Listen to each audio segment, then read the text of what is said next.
Hello guys, this is अभिषेक। दोस्तों स्वागत है आप सभी लोगों का मेरे चैनल फिजिक्स फैक्ट बाय अभिषेक सेट में।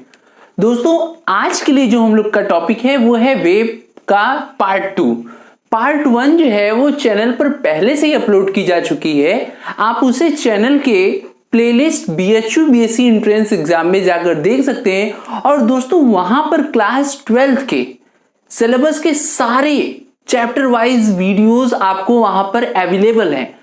आप वहां जाकर देखिए और अपनी तैयारी को, अगर अभी तक आप सीरियस नहीं हुए हैं तो अभी भी सीरियस हो जाओ, बहुत समय है।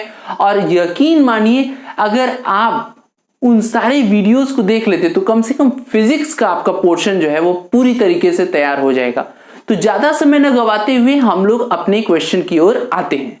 तो क्वेश्चन है आज का, right the progressive wave propagating along positive x direction whose amplitude is 5 cm, frequency 250 Hz and velocity 500 metre per second. धनात्मक x अक्ष की दिशा में प्रगामी तरंग का समीकरण लिखिए जिसका आयाम 5 सेंटीमीटर, आवृत्ति 250 हर्ट्ज और वेग 500 मीटर प्रति सेकेंड है। ओके, तो सबसे पहला काम हम ये करते हैं, ध्यान से देखिएगा। इसका सॉल्यूशन जो है, हमें सॉल्यूशन को कुछ इस तरह से लिखना, y = a sin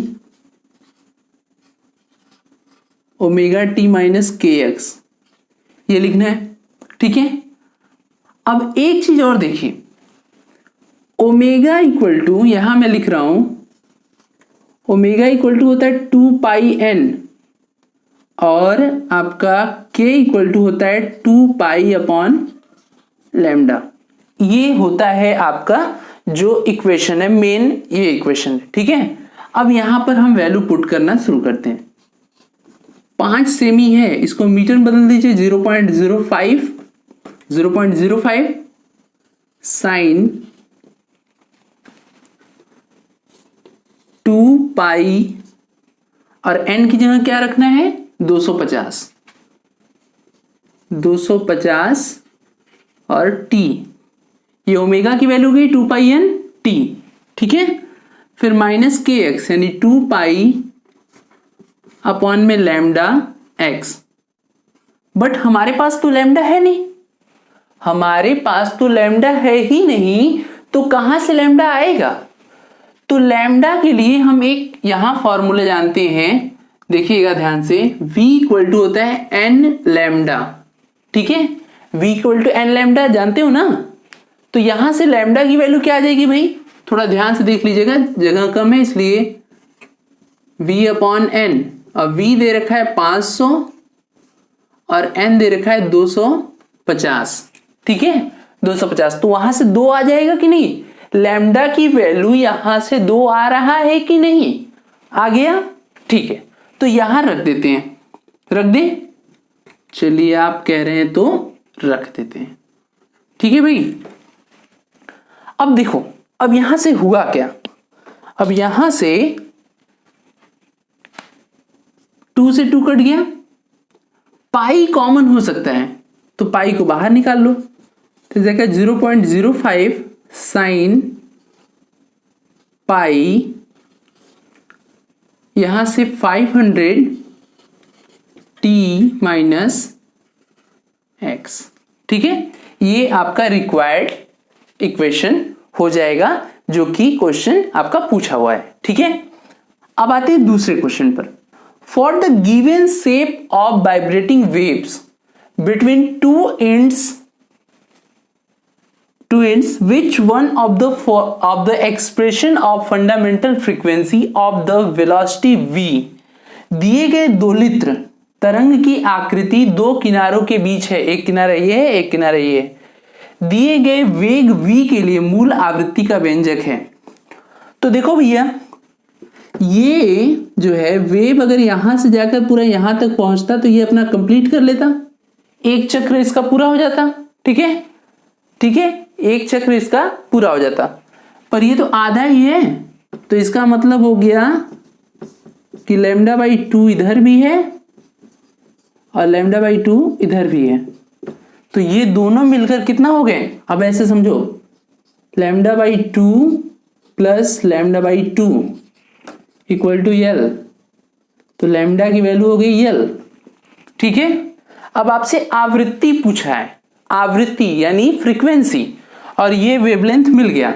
तो फ्रीक्वेंसी n इक्वल टू क्या होता है, ऊपर देखो फॉर्मूला v अपॉन लैम्डा हो जाएगा वहां से, क्योंकि अगर n को आप इधर ट्रांसफर करोगे तो लैम्डा इधर आ जाएगा, यानी v upon lambda, but lambda की वैल्यू तो l है, तो हम इसको लिख सकते हैं v अपॉन l। ठीक है, अच्छा मैं आपको 1 मिनट का समय दे रहा हूं, इसको नोट कर लीजिए। ठीक है,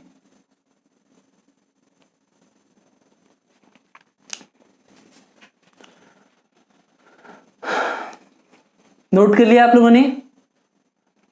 क्या है कि कुछ आप जैसे ही स्टूडेंट है जिन्होंने कहा था कि सर आप थोड़ा सा साइड हो जाया करिए ताकि हम लोग नोट कर लें या स्क्रीनशॉट ले लें, क्योंकि मेहनत तो कोई करना नहीं चाहता है।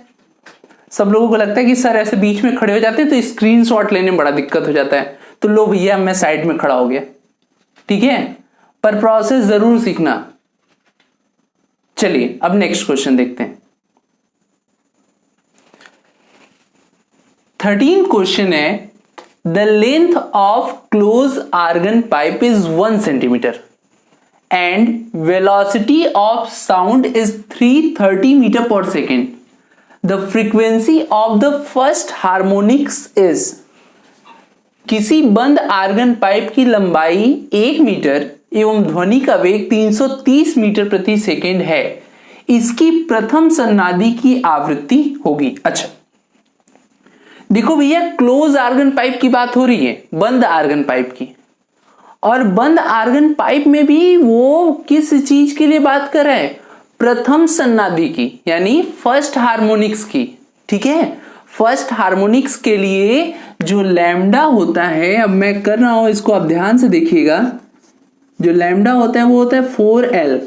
ठीक है, यानी जो ट्यूब होता है उसका 4 गुना होता है। तो भैया ट्यूब तो यहां पर 1 है, 1 मीटर लंबा, तो ये कितना हो जाएगा 4 मीटर। क्लियर है, 4 मीटर हो जाएगा ना। ये देख लो, ये फॉर्मूला होता है फर्स्ट हार्मोनिक्स के लिए। ठीक है, तो उसके लिए हमें लैम्डा की वैल्यू मिल गई, वेलोसिटी दे रखी है और आवृत्ति पूछा है, तो v equal to nu lambda या एन लैम्डा। तो न्यू इक्वल टू भाई क्या हो जाएगा, v अपॉन में लैम्डा। अब आप सभी लोग जानते हैं कि ये 330 दिया हुआ है और ये दिया हुआ है 4, तो डिवाइड तो करने आता ही है। अब डिवाइड करने आता है तो देख लो, 4 8 32, फिर 4 दूना के 8 और 4 पंजे 20, यानी 82.5 मीटर, नहीं हर्ट्ज, क्योंकि ये आवृत्ति है।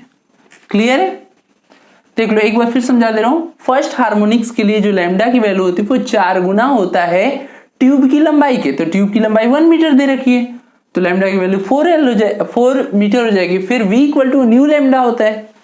अब न्यू की value v upon lambda, v पता है, लैम्डा पता है, पुट कर दिया, सुट कर दिया, काम खत्म। ठीक है, ये चीजें क्लियर है। अगला क्वेश्चन देखिए, which of the following is true for a mode of vibration. किसी दोलन के मोड के लिए सही है। अब भाई देखो, इसमें 4 ऑप्शन है, वो लिख नहीं सकते थे, तो जो सही वाला है वो आपको मैं बता दे रहा हूं। जो सही है वो है, ध्यान से सुनिए, प्रथम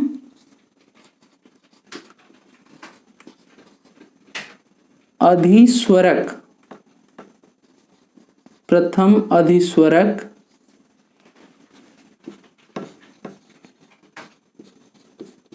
द्वितीय सन्नादि है। इंग्लिश में कहा जाए तो हम कह सकते हैं कि फर्स्ट ओवरटोन, ध्यान से सुनिए, first overtone is second harmonics, यानी जो फर्स्ट ओवरटोन होगा वो सेकेंड हार्मोनिक्स होगा, यानी सेकेंड हार्मोनिक्स को फर्स्ट ओवरटोन भी कह सकते हैं। तो ये बात जो है वो सही होगी। अब तीसरा question, a tuning fork vibrating with a 20 centimeter long sonometer wire produces 10 beat per second if the length of sonometer wire is made 21 centimeter keeping the tension same there is no change in the frequency of beat. frequency of tuning fork will be, एक स्वरित्र 20 semi लंबे स्वर मापी के साथ कंपन करता हुआ प्रति सेकेंड 10 विस्पंद उत्पन्न करता है। यदि तार की लंबाई 21 सेंटीमीटर कर दी जाए तथा तार में तनाव वही रहे, तनाव चेंज नहीं हुआ है, तो विस्पंद आवृत्ति में कोई परिवर्तन नहीं होता। स्वरित्र की आवृत्ति है। अच्छा, अब जगह तो बचा ही नहीं है, तो ऊपर वाला रफ कर दे रहे हैं। रफ करने से पहले मैं आपको थोड़ा समय दे रहा हूं, आप फटाफट इसको नोट कर लो, ठीक है? आप इसको फटाफट नोट कर लो, तब तक मैं भी पानी पीकर आता हूं।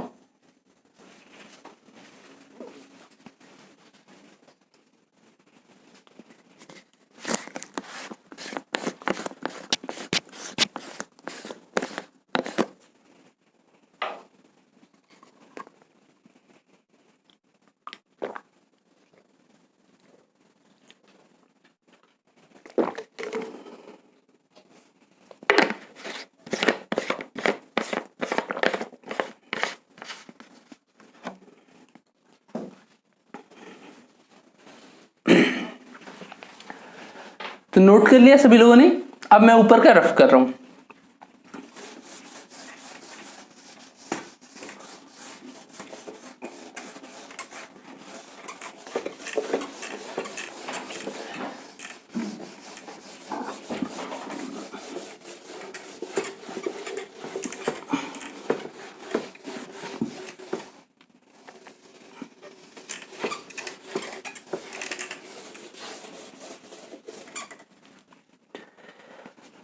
अब हम क्या कर रहे हैं, हमने सपोज किया, इसका सोल्यूशन देखिए यहां पर, हमने सपोज कर लिया कि जो ये ट्यूनिंग फॉर्क है यानी स्वरित्र है उसकी आवृत्ति n है।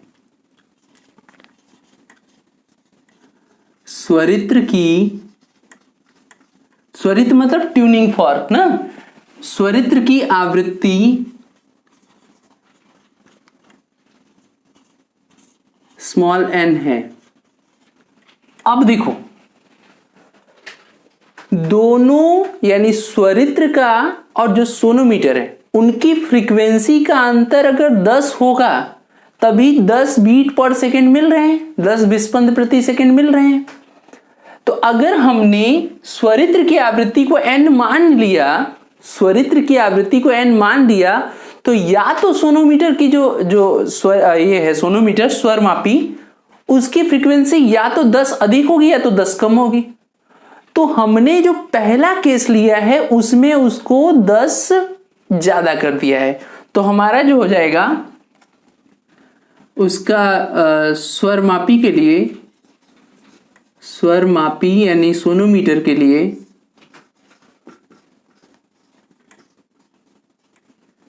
n+10 इक्वल टू 1/2 और 20 का क्यों है? क्योंकि पहले तार की लंबाई कितनी थी 20 और √T/m हो गया। इसको कर दो इक्वेशन 1। अब देखो भैया, लेंथ अगर आप बढ़ा रहे हो तो ये तो कम होगा। अगर आपने लेंथ बढ़ाया तो फ्रीक्वेंसी कम होगी। क्यों कम होगी?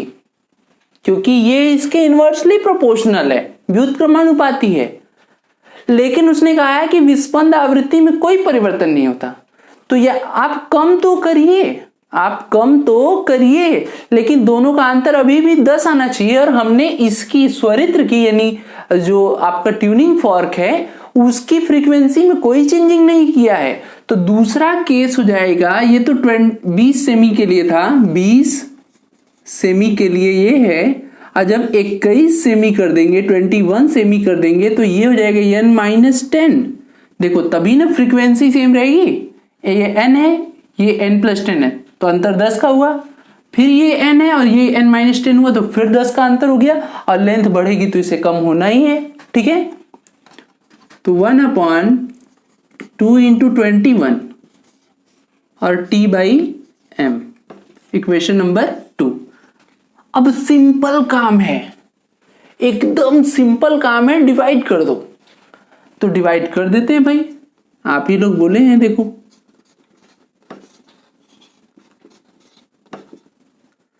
देखो भैया, अब यहां से डिवाइड करने का खेल शुरू हुआ है। तो जब डिवाइड करोगे तो ये टर्म तो पूरा पूरा कट जाएगा। मैं इसके लिए ब्लू पेन यूज करता हूं, देखना ध्यान से। जब आप डिवाइड करोगे तो ये टर्म तो पूरा पूरा खत्म हो गया, 2 से 2 भी कट जाएगा। अब 21 नीचे है, वो चला जाएगा ऊपर यहां पर, और 20 आ जाएगा यहां पर। ठीक है, ठीक है, कोई दिक्कत नहीं ना किसी को। अब देखो क्रॉस मल्टीप्लाई कर देते हैं। तो क्रॉस मल्टीप्लाई कर तो दिया, तो होगा 20n + 200, और इधर हो जाएगा 21n - 210। अब इसको इधर लेते आओ, इसको इधर लेते आओ। तो इसको जब इसको उधर लेकर जाओगे तो क्या होगा, ये तो पहले का था ही, और ये इधर आके माइनस हो गया, -20n, और ये 200 पहले पड़ा हुआ है यहां पर, और ये 210 जो माइनस था इधर आके प्लस। तो यहां से n = 410 हर्ट्ज आ जाएगा, और ये है आपका रिक्वायर्ड सोल्यूशन। ठीक है, चलिए इसको नोट कर लीजिए पहले। अब नेक्स्ट क्वेश्चन देखते हैं। अगला क्वेश्चन है, a tuning fork and an air column whose temperature is 51 degrees Celsius produces 4 beats per second when sounded together. When the temperature of air column decreases, the number of beat decreases. Finally, when temperature becomes 16 degree only, one beat. When the temperature becomes 16 degrees Celsius, only 1 beat per second is produced. Calculate the frequency of the tuning fork. एक स्वरित्र तथा वायु स्तंभ जिसका एक स्वरित्र तथा एक वायु स्तंभ है जिसका ताप 51 डिग्री सेल्सियस है, को एक साथ कंपन कराने पर, देखो कंपन करा रहे हैं ना, कंपन कराने पर 4 विस्पंद प्रति सेकंड सुनाई पड़ते हैं। यदि वायु स्तंभ का ताप घटाने पर प्रति सेकंड सुनाई देने वाले विस्पंदों की संख्या घटती है, तो 16 डिग्री सेल्सियस पर सुनाई देने वाले विस्पंदों की संख्या 1 डिग्री सेल्सियस हो जाती है। 16 डिग्री सेल्सियस जब देखो घटा रहे हैं तो विस्पंद की संख्या घट रही है, तो हम कह रहे हैं कि 16 डिग्री सेल्सियस जब टेम्परेचर हो गया तो विस्पंदों की संख्या 1 विस्पंद प्रति सेकंड हो जाती है। तो स्वर मापी की आवृत्ति ज्ञात कीजिए। यहां स्वर मापी न होकर स्वरित्र होता तो आप लोगों को कोई दिक्कत परेशानी नहीं होगा। स्वरित्र ट्यूनिंग फॉर्क ना। अच्छा, एक चीज ध्यान रखिएगा कि जो ये आवृत्ति होती है ना, आवृत्ति ये डिपेंड करती है चाल पर। v = n लैम्डा होता है ना, v = n लैम्डा, n हो गया आवृत्ति, v हो गया चाल, यानी न्यू v पर और v न्यू पर डिपेंड करता है, और v जो होती है वो डिपेंड करता है टेम्परेचर पर। टेम्परेचर जितना बढ़ाओगे तो उसका जो देखते, एक चीज तो इसमें ऐसे भी दिया हुआ है कि ताप घटाने पर विस्पंदों की संख्या घटती है, मतलब न्यू घट रही है। ठीक है, तो आप डायरेक्ट ये भी समझ सकते हैं कि न्यू जो है वो डायरेक्टली प्रोपोर्शनल हो गया टी के। ठीक है, न्यू v के प्रोपोर्शनल, v t के प्रोपोर्शनल, और डायरेक्टली आप चाहो तो भी, क्योंकि क्वेश्चन कह रहा है कि when temperature decreases, then when the temperature of air column decreases the number of beat decreases. Number of beat decreases means जो फ्रीक्वेंसी है वो कम हो रहा है। ठीक है, अब हम अपने इस चीज पर ध्यान रखते हैं। तो मैं इसको अभी रफ नहीं कर रहा हूं, लेकिन ये बीच का v हमको हटाना पड़ेगा। तो देखिए थोड़ा सा,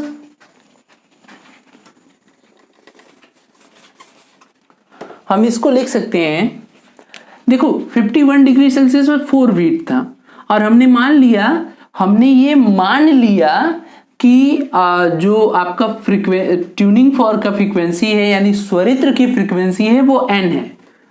तो भैया बीट में तो ऐड करना पड़ेगा, बीट में ऐड करेंगे तब तो फ्रीक्वेंसी में 4 का अंतर होना चाहिए ना, तो हमने 4 का अंतर दिखा दिया और ये प्रोपोर्शनल हो गया टी के।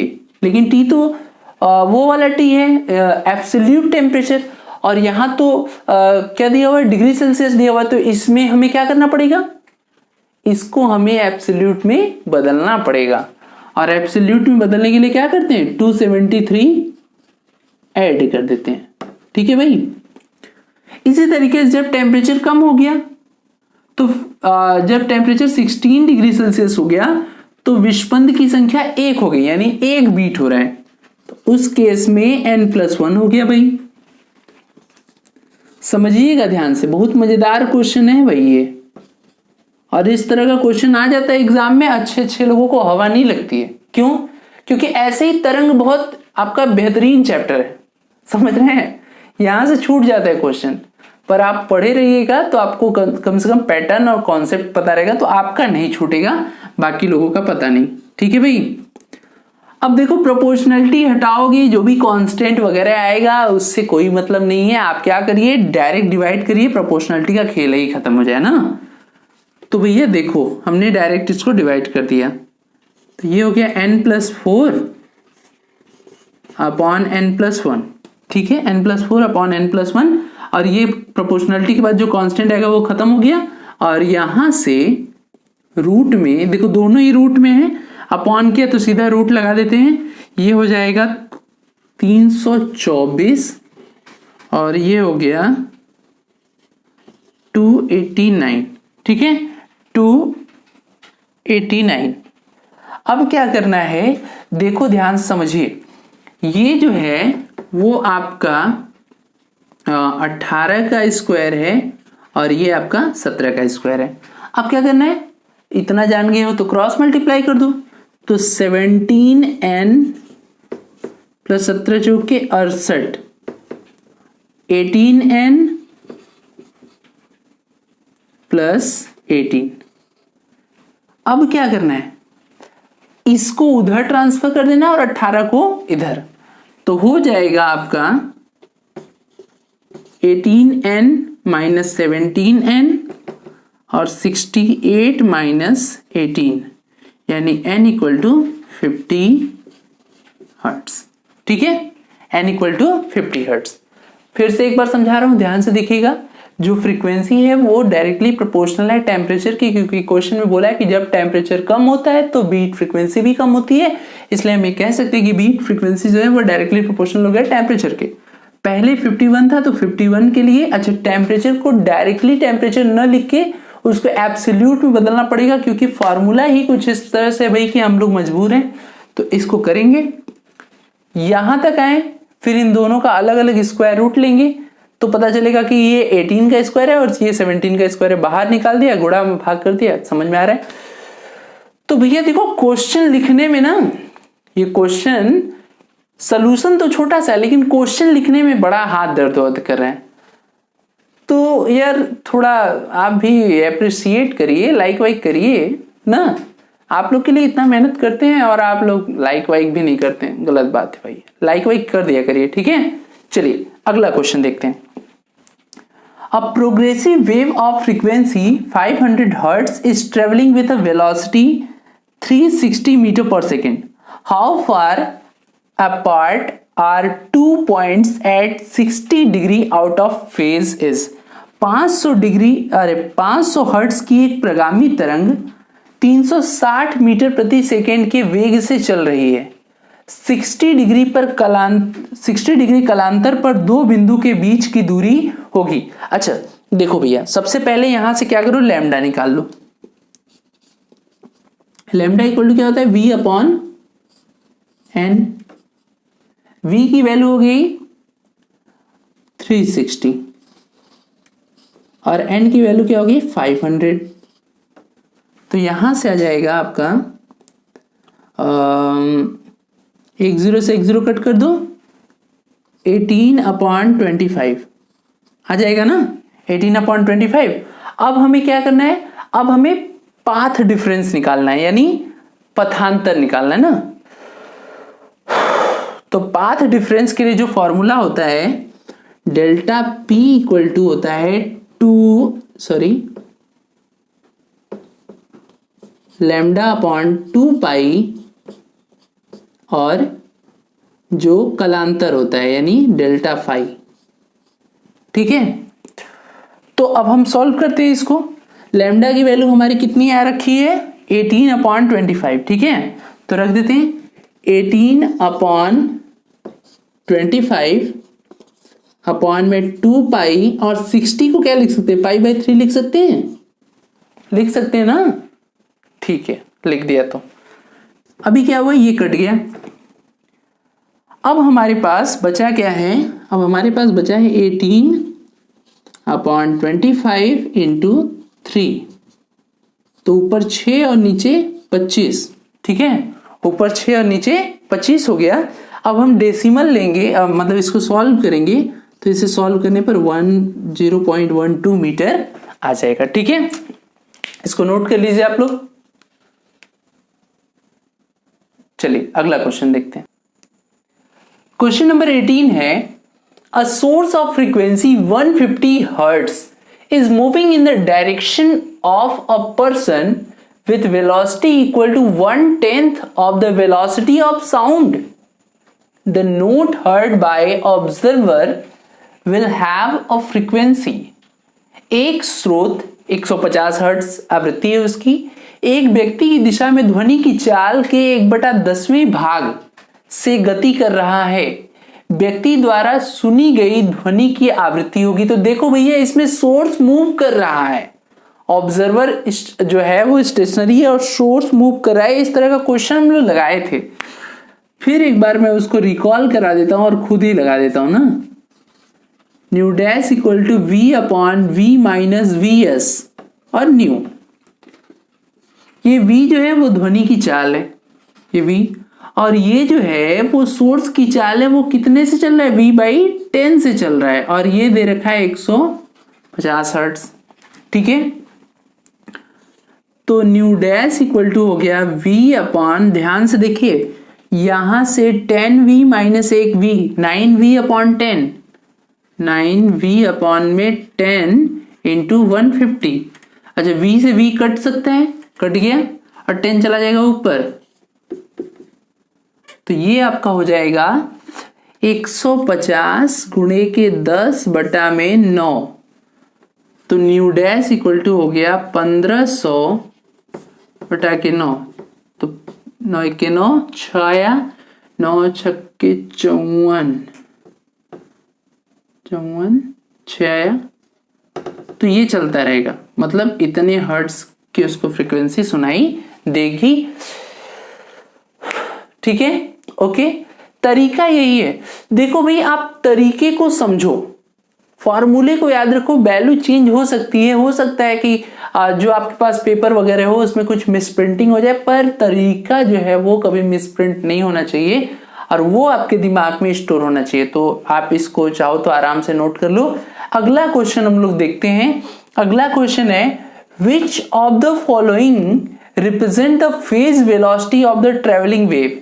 एक गतिमान तरंग की कला वेग p निम्न में से किसके द्वारा निरूपित की जाती है। अच्छा, बहुत बढ़िया क्वेश्चन है। ऐसे रट्टा मारना है, अगर मान लो तुम्हें एक बार में याद कर लेना है ना, तो ये लो याद हो गया। ठीक है, और अगर समझना है कि ये कहां से आया तो 1 मिनट का समय तो समझा दे रहे हैं। देखो ये क्या होता है, 2 पाई n होता है ना, 2 पाई n, और k जो होता है वो 2 पाई अपॉन लैम्डा होता है। सवाल हम लोग लगा चुके हैं इस पे। ठीक है, देखो 2 पाई से 2 पाई कट गया, n गया ऊपर, n चला गया ऊपर ना, तो vp equal to n lambda आ गया कि नहीं। और v, अगर हम vp को p से न दिखा के फेज डिफरेंस की बात ना करें तो सीधा सीधा v equal to n lambda, यही तो सही होता है ना भाई। ठीक है, तो ये आपका हो गया। चलिए नेक्स्ट क्वेश्चन देखते हैं। क्वेश्चन नंबर 20 है, in open organ pipe the fundamental note is produced when its length is. अच्छा देखो भैया, ओपन आर्गन पाइप है ना, ओपन आर्गन पाइप है और फंडामेंटल नोट के लिए यानी मूल स्वरक जो है, मूल नोट जो है, इसके लिए लैम्डा इक्वल टू होता है 2L ना, लैम्डा इक्वल टू 2L। तो L इक्वल टू क्या आ जाएगा भाई, लैम्डा बाई 2, है ना। एकदम मस्त सा क्वेश्चन, 3 नंबर देगा, 2 लाइन भी ढंग से पूरा नहीं हुआ। ओके चलिए नेक्स्ट क्वेश्चन देखते हैं। Which of the following statement is not true for the progressive wave given is? अच्छा, जो भी सारी वैल्यू दी हुई है वो मीटर पर सेकेंड और सेंटीमीटर पर सेकेंड में दिया हुआ ना, यानी CGS यूनिट दी हुई है। तो ये मत सोचना कि भाई यहाँ तो कुछ ऐसा है कुछ वैसा ना, तो सिंपल सा। अच्छा देखो, ये होता है एम्पलीट्यूड, ये दे रखा है, मतलब ये स्टेटमेंट तो एकदम ट्रू है। वेवलेंथ, अच्छा 2 पाई का अंदर मल्टीप्लाई कर दें, देखो जरा 2 पाई का अंदर मल्टीप्लाई कर दें, ये 2 पाई था, इसको अंदर मल्टीप्लाई कर दिया तो ये 2 पाई टी, और ये क्या हो जाएगा 2 पाई एक्स ना, और यहां से पाई हट गया। अब ये 2 पाई अपॉन लैम्डा ही तो के होता है, 2 पाई अपॉन लैम्डा ही तो के होता है। इसका मतलब है कि लैम्डा की वैल्यू 100 है, तो 100 है, बिल्कुल सही है। तीसरा देख लेते, क्या फ्रीक्वेंसी 50 हर्ट्ज है, तो ये देखो ओमेगा टी होता है भाई, y equal to A sine omega t minus k x होता है, तो ओमेगा की वैल्यू तो पूरी इतनी है ना, तो ओमेगा इक्वल टू हो गया 2 पाई अपॉन 0.02। अब इसमें ध्यान से देखिएगा, ये जो है वो टाइम पीरियड है और फ्रीक्वेंसी इक्वल टू होता है 1 अपॉन टाइम पीरियड, तो 1 अपॉन 0.002 यानी 100/2 यानी 50 हर्ट्ज। तीसरा भी सही हो गया। जब 3 सही हो गया तो चौथा चेक करने की जरूरत क्या है, ये चौथा वाला है, यही गलत होगा, तो ये आपका इस तरह से ये क्वेश्चन हो जाएगा। अब आपके लिए होमवर्क का क्वेश्चन, ठीक है, आपके लिए होमवर्क का क्वेश्चन अभी आपकी स्क्रीन पर आ जाएगा, ठीक है। देखिए तो क्वेश्चन जो है वो आपके सामने आपके स्क्रीन पर आ चुका है। क्वेश्चन है, a bus is moving with a velocity of 5 metre per second towards a huge wall. The driver sound horns of frequency 165 Hz if the speed of sound in air is 335 meter per second, then the number of beats heard per second by the passengers in the bus will be। एक बस 5 metre प्रति second के वेग से एक बहुत बड़ी दीवार की ओर जा रहा है। चालक 165 हर्ट्ज का हॉर्न बजाता है। यदि ध्वनि का वेग वायु में 335 मीटर प्रति सेकेंड हो तो बस में बैठे यात्री को प्रति सेकेंड कितने विस्पंद सुनाई देंगे। मैं आपको एक हिंट दे देता हूं इसके लिए। हिंट है कि जो नई फ्रीक्वेंसी होगी ना न्यू डैश, वो हो जाएगा v plus V S V not और v minus V S new. यहां v नॉट और वी एस दोनों की वैल्यू आपको रखनी है 5, ठीक है, ये दोनों की वैल्यू आपको 5 रखनी है। ये v की वैल्यू आपको रखनी है 335, न्यू पता है 165, और यहां से न्यू डैश निकाल लीजिएगा, फिर न्यू डैश में से न्यू माइनस करेंगे तो आपको विस्पंद आवृत्ति मिल जाएगी। तो दोस्तों ये आपका काम है, इसको एकदम नोट कर लीजिए बढ़िया से। और अब सबसे जरूरी बात, वीडियो आपको पसंद आई होगी तो उसे लाइक करिएगा, दोस्तों में शेयर करिए और चैनल से जुड़ जाइए। और दोस्तों इस तरह से आज हम लोग का वेव का पार्ट 2 जो है वो फिनिश हो चुका है। अब जो है अगला टॉपिक वो सरल आवर्त गति होगा। तो जुड़े रहिए चैनल से और रोज नई वीडियो देखते रहिए।